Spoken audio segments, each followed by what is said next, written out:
Welcome to Community Foundation Spotlight. I'm Spicer Bell. I'm the president of the Community Foundation of the Eastern Shore, and through this series of programs we try to shine the Community Foundation spotlight on nonprofit organizations and programs that are making a real difference here in our local community.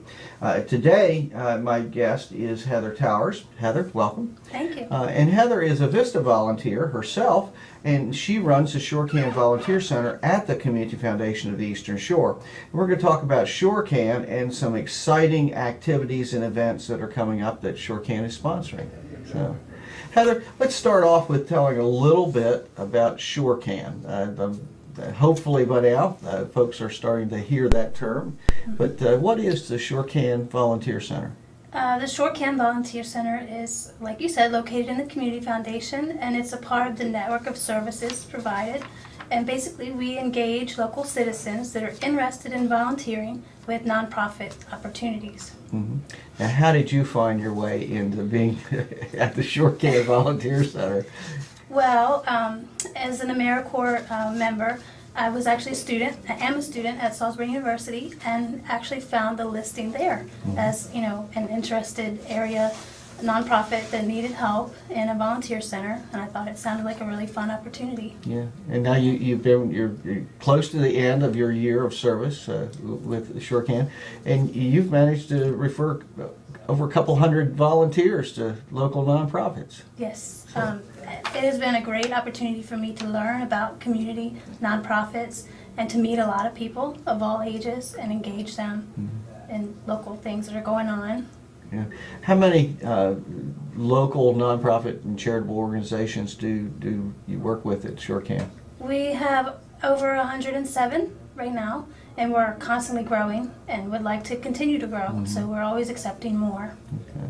And you maintain a website also, right? Yes. Yeah. The website is actually one of the easiest ways to get involved with ShoreCAN, and it's something that volunteers can do themselves. So a lot of volunteers now are technically inclined to be able to just go to the internet and do many things, and one of them is... They're not technologically challenged like I am. Right. Well, a lot of people can, even people that have trouble with technology should be able to navigate in our database and find what they're looking for. But we do have a web database that you can access and look for nonprofits and opportunities. And you can actually go on there on that website, and if you're interested in a particular type of volunteering, let's say volunteering with kids, and you put in your zip code, and it'll give you a list of those volunteer opportunities closest to your home. Yes, you can narrow that search down by geographic location or interest or area served. There are many different ways. Yeah, neat. And you work with the nonprofit organizations to make sure that's up to date and current. So very good. What other types of things do you do at ShoreCAN? Well, one of the other services that we provide is actually working with nonprofits to provide training and networking and support for volunteer management. So a lot of local nonprofits are continuing to improve their volunteer programs. Some of them are just putting them in place, and some of them are just looking to better them and make them a little more user-friendly and enjoyable for the volunteer and the nonprofit. So we can help with that as well. So we want a volunteer opportunity to be productive for everyone involved. Yes, So, we want everyone to be happy with an opportunity, whether it's a nonprofit or the volunteer. yeah, and volunteers feel successful at what they're doing is going to stick with the organization, and they're going to be more productive and involved, certainly. Now, ShoreCAN also has an electronic newsletter. Yes, we have a newsletter.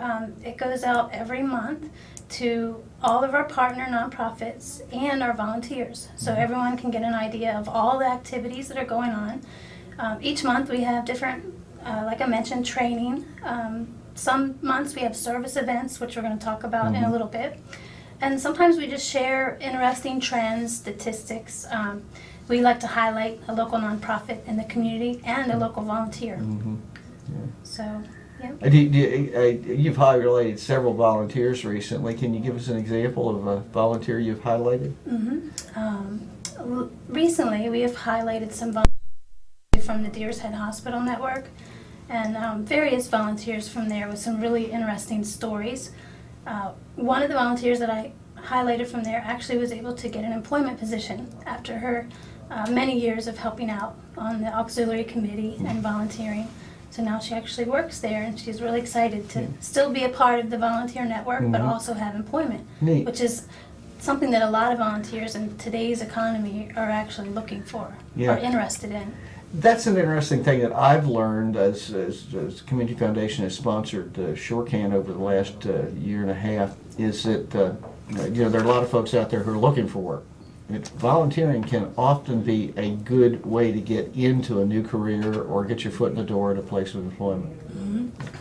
Yeah, volunteering is one of the best ways to get involved in your community and gain professional skills, to meet new agencies and people, and maybe for a lot of people, they can actually get into something totally different that way. So if you were unemployed or having trouble with that gap in jobs, you could actually turn a different page and go a whole different route than what you're used to by volunteering, which is a really unique opportunity. And I've heard that some employers don't want to employ somebody who's unemployed. Right. But if you are unemployed, at least be able to go in an interview or what have you and say, I'm not working for pay, but I'm working over here as a volunteer. Maybe helps bridge that gap. Yeah, it shows a really, that interest in being involved in your community. And Great.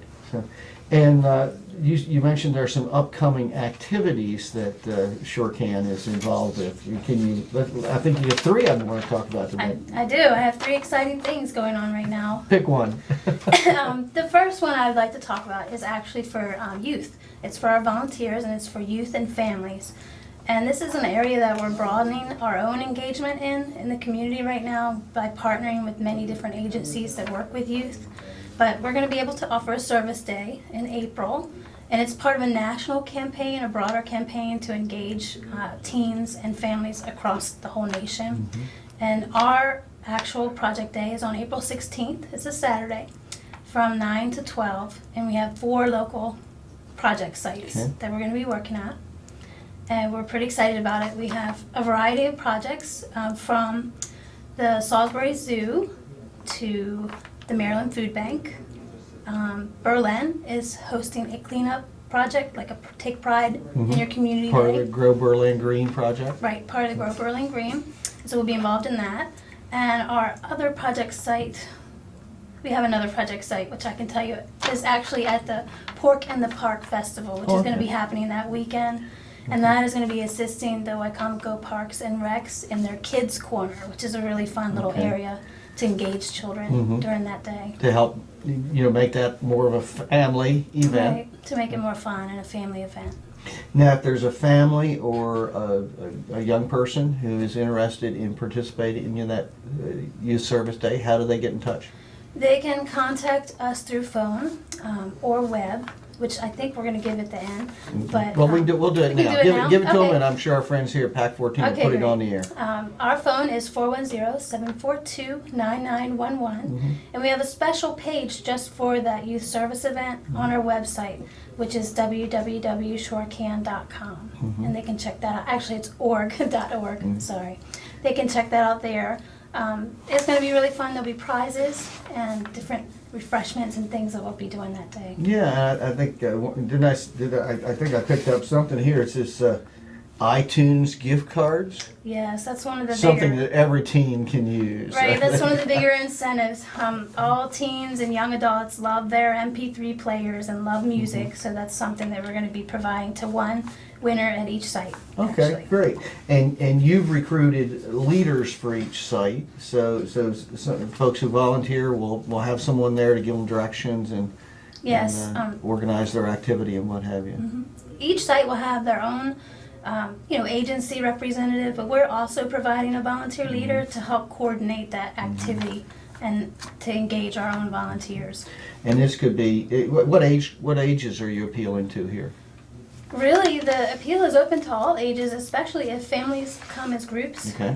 There's really no limit on how young you can volunteer if you're supervised with most agencies. So if somebody even has preteens and they want to come out as a family, they can come out and volunteer that day at the zoo or the Pork in the Park or one of the Berlin you said. And the food bank. And the food bank. Yeah. and do some service that's really going to benefit the community, and in some cases, in folks who are less fortunate, and help their children learn the value of service. Yeah, it's a great opportunity to learn about the agencies that you may not be familiar with. They're doing such great work in our community, and to also teach values to your children and your youth. Neat, very good. And okay, I think that hits that one. What's the next one? The next opportunity is actually for nonprofits. We talked a little bit about our support for nonprofits.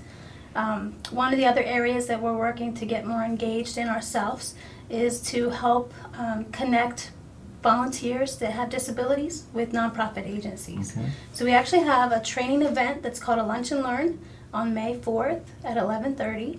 And in that event, we're partnering with several local agencies, and they would be Holly Communities Incorporated, Dove Point, and Eastern Shore Business Leadership Network. So all of us are coming together to create this unique workshop that's going to be able to help agencies learn a little bit more about considerations for volunteers with disabilities. And I believe at this point we're working on actually having a volunteer panel present that will be volunteers that are currently employed or just volunteering but have disabilities, and they'll be able to talk to us about the considerations and what they do in their workplace and that kind of stuff. So it should be really interesting. And I know often for the place where the individual is volunteering, if they have a disability, there have to be some accommodations made. But these are folks who can do very, very productive volunteer work. Right. The workshop is actually titled Volunteers with Abilities because we like to remind ourselves and everyone that, the volunteers or people, we don't really want to look at their disabilities, we want to look at their abilities, and most of them have as many or more abilities than some of the rest of us have. And the considerations are often really small. The accommodations are actually smaller than a lot of people realize. And so it's something that's, you can actually make a really good fit and find value. And in the several examples I've seen, it has wonderful, interesting spin-offs or byproducts, and it's certainly good for the individual who's volunteering. It's good for the organization. They get some work done that otherwise they might not get done. But a great morale booster for employees of the organization. It builds their pride in what the organization is doing in the community. It sets a great example in the community, and often for the clients that are served and what have you. It's a morale booster for them. Right. Hopefully we'll be able to broaden the number of agencies that currently work with volunteers with disabilities because of that value that you can bring for both. And there are a lot of agencies that currently do work with people that have disabilities, but we're just hoping to continue that broadening. Well, we participated with the Eastern Shore Business Leadership Network last spring and are again this year as a sponsor and a participant in their program at the Salisbury City Zoo. And we have a team that will participate, and then we will be linked up with a group of representatives from one of the organizations that serve clients with disabilities. And we spent a Saturday morning doing cleanup at the zoo. And we have an employee group from, I don't know whether you're participating in that or not. I am. This will be my first year to do it. But, some of us did it last year. And it was a great event. They had, I'm going to venture to say, way over 100 people out that Saturday last year, and definitely contribute to the spruce up of the zoo. So. Right. I'm really looking forward to that. That's in early April, and like you said, a set of staff is going to go out and volunteer partner with an agency. Yeah. Last year we were teamed up with some folks from the Deaf Independent Living Association, and we spread mulch and some things like that, but it certainly it's work that had to be done, and if volunteers, like a lot of things with nonprofit organizations, those volunteers aren't there to be able to do it in these tight economic times. There are things that may not get done. Right. Right. Definitely. So, and you had a third event you said you wanted to talk about. I have one more thing I'd like to mention, and this is kind of community-wide. This goes for everybody, volunteers and nonprofits. Any of our partners. The Community Foundation and the ShoreCAN Volunteer Center are partnering right now with the Maryland Food Bank and the Shorebirds. And I'm sure that some people have seen something about this already, but it's for a food and hunger campaign called Strike Out Hunger. And so the Volunteer Center is hosting a food drive from now until the All-Star game, which is in June. Mm-hmm. So we'll have food barrels in our office that we're encouraging anyone to stop by and drop off a donation to.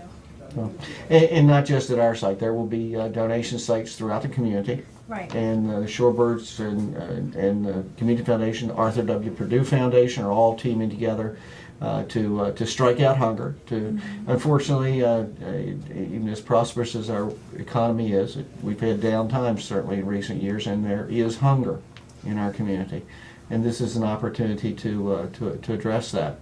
And folks can donate money. They can donate can they volunteer? Well, actually, the Maryland Food Bank is one of our project sites for Global Youth Service Day. So, if someone is interested in learning a little more about the food bank and what they do there, they can definitely come volunteer. And they can also just contact the food bank for other volunteering opportunities. But we are definitely going to be there on April 16th. Okay. So that's one of our sites. So they can donate money. They can donate directly to the food bank. They can send a check to the Community Foundation, designate it for Strike Out Hunger, and we'll get it to the right place. They can donate food.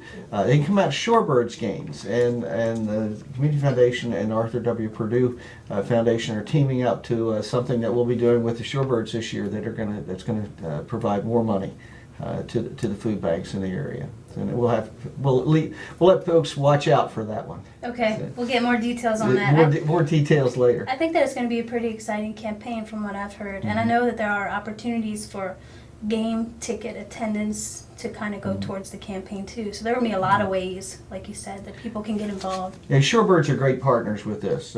It's great having a minor league baseball team here. It's great entertainment, but they are also great corporate citizens. And they promote a lot of nonprofits, provide a lot of opportunities for nonprofits to grow and expand and reach out to new populations, and we're really glad to have them there. Something else I want to point out is, and I know that there are often families who want to get their teens involved in volunteer opportunities, and you have a publication. It's a Teen's Guide to Volunteering that you recently put together. Yes, as part of our efforts to engage youth in our volunteer center, we are actually on an ongoing process of creating different things that will be of value to teens.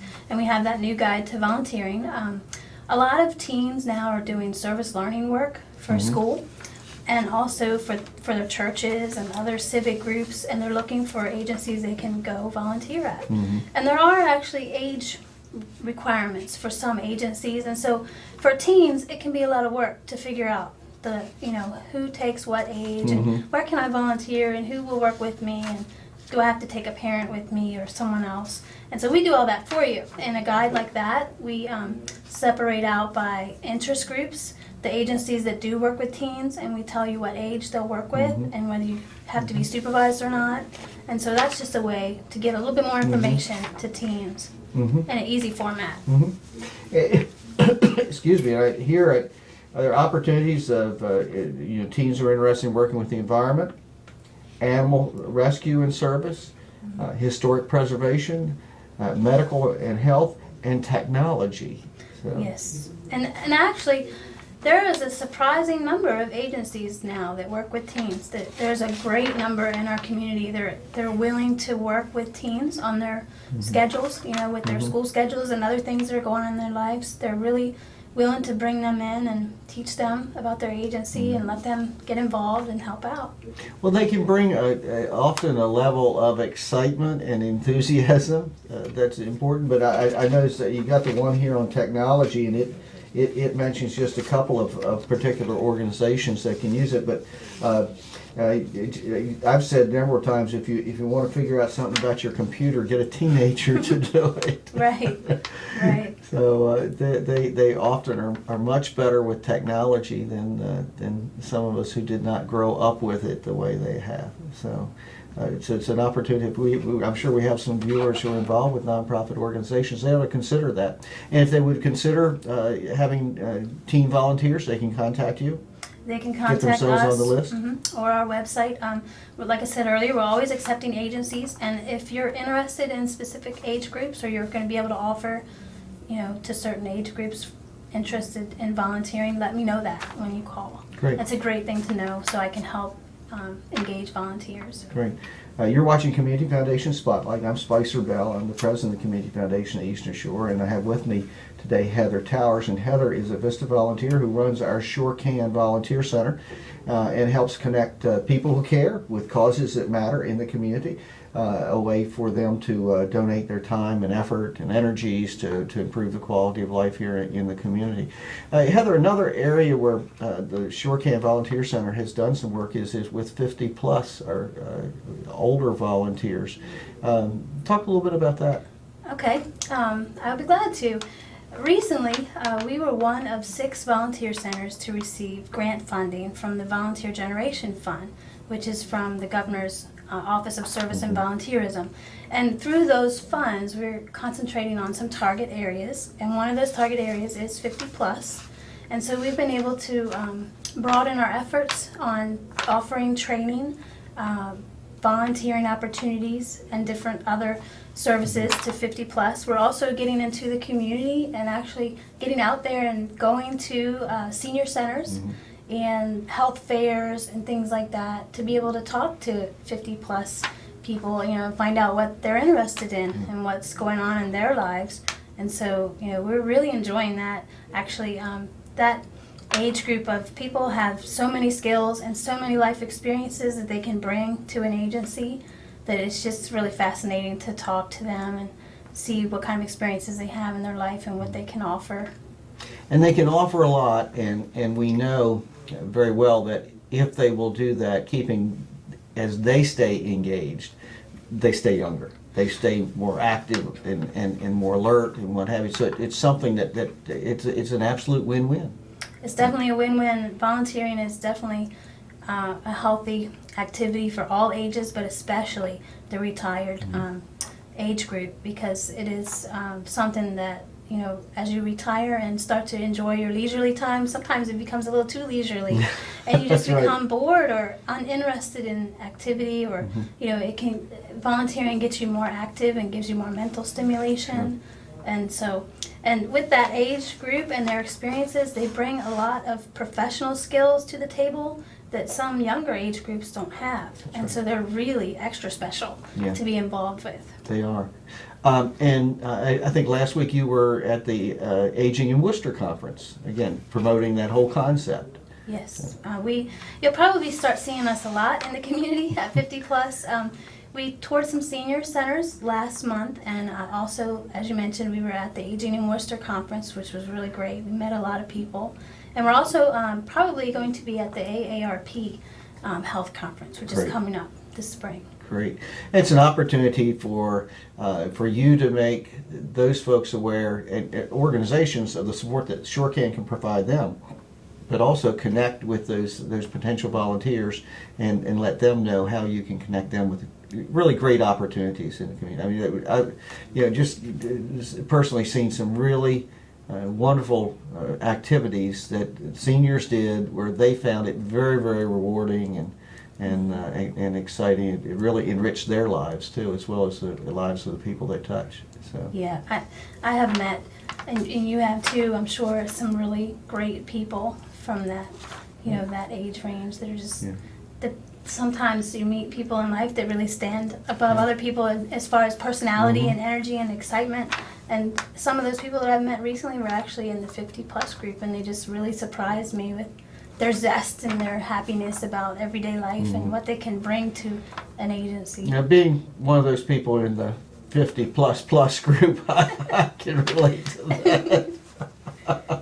It is important to stay involved. It really is. And Community Foundation is a partner with the MAC Incorporated, the Commission on Aging, with the 50 Plus Creative Engagement Network, which brings together all kinds of organizations to help all of us who are in that age bracket stay connected to the community. And the more connected and engaged and involved we can stay, the younger we're going to stay. Actually, I think there's some statistics out there that folks have at least statistically related that people who volunteer actively live longer. So. I have no doubt. I have no doubt because as we mentioned, the health benefits, the mental and physical benefits of volunteering are so great that they definitely would extend they really a lifetime. Well, Heather, anything I should have asked that I have not asked? I can't think of anything at the time, but I just want to encourage all nonprofits that are local, encourage them to learn about our services and what we can provide and join with us if they haven't already. And as well as volunteers, anyone that's interested in service hours, community service hours, anything like that, to give us a call. Call Heather. Yeah, Absolutely. Call Heather. And we'll be showing the phone number on the screen, and give folks the ShoreCAN website address again. It's www.shorecan.org. And in that website, you can find all of our different publications, as well as our links to special pages, like our service event, and our volunteer database, where you can search. And that's ShoreCAN. ShoreCAN.org. Yeah. Great. So you're watching Community Foundation Spotlight. I'm Spicer Bell. My guest today has been Heather Towers, and Heather runs the ShoreCAN Volunteer Center and connects to individuals in the community who are interested in providing volunteer service to improve the quality of life. And we're excited about the work that ShoreCAN has done. Community Foundation has sponsored the ShoreCAN Volunteer Center for not quite a year and a half now, and I think we're well over 300 volunteers have been referred from ShoreCAN to local nonprofit organizations, which is a great success story. And Heather, we're glad to have you with us. Great to have you here on PAC 14. Thank you for having me. It's been a wonderful experience. My pleasure. And become a part of Strike Out Hunger. Unfortunately, hunger is an issue all around us in our community, among families, children, sometimes senior citizens. And the Community Foundation is teaming up with the Arthur W. Purdue Foundation and the Shorebirds to strike out hunger. Shorebirds are the host for the South Atlantic League All-Star Game this year, and you'll begin to see those All-Star Game logos around town, and the theme of the game is Strike Out Hunger. So come out to the Shorebirds, come out and join with the Purdue Foundation, with the Community Foundation, and help us end hunger here on the Eastern Shore. There are a lot of ways for you to help. You can donate. You can donate through the Community Foundation. You can donate directly to the food bank. You can stop by the Community Foundation office or the other food drop-off points in the community and donate non-perishable food. Or you can come out to the Shorebirds and cheer on the Shorebirds as they help strike out hunger. We appreciate you watching PAC 14. We hope you're a regular viewer of Community Foundation Spotlight and help us shine the spotlight on nonprofit organizations that are making a real difference in all of our lives. And thanks again for viewing Community Foundation Spotlight.